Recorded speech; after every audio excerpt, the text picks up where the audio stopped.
આદર્શ નેતૃત્વ. શું આપણને એ સમજાય છે કે શા માટે આપણી જવાબદારીઓ બહુ જ મહત્વની છે? શ્રી કૃષ્ણ સમજાવે છે કે સમાજમાં જે શ્રેષ્ઠ પુરુષ હોય છે તે જેવું આચરણ કરે બીજા લોકો પણ તેવું જ કરવા લાગે છે. શ્લોક છે, યદ્યદાચરતિ શ્રેષ્ઠઃ તત્તદ્દેવેતરો જનઃ સ યત્ પ્રમાણં કુરુતે લોકસ્તદનુવર્તતે. અધ્યાય 3 શ્લોક 21 ની અંદર શ્રી કૃષ્ણ કહે છે કે જે શ્રેષ્ઠ પુરુષ જે આચરણ કરે છે અન્ય પુરુષો પણ તેવું જ આચરણ કરે છે.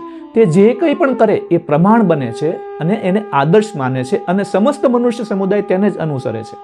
વ્યવહાર અને વ્યવસાયની અંદર 3 ટૂંકી શિખામણ છે. 1. લીડરની અસર. વ્યાપારમાં કર્મચારીઓ હંમેશા તેમના માલિક કે મેનેજરના વ્યવહારને જ જુએ છે.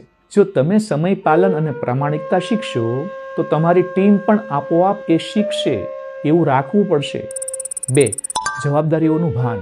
આપણી એક નાની ભૂલ પણ અનેક લોકો ખોટા રસ્તે દોરી શકે છે.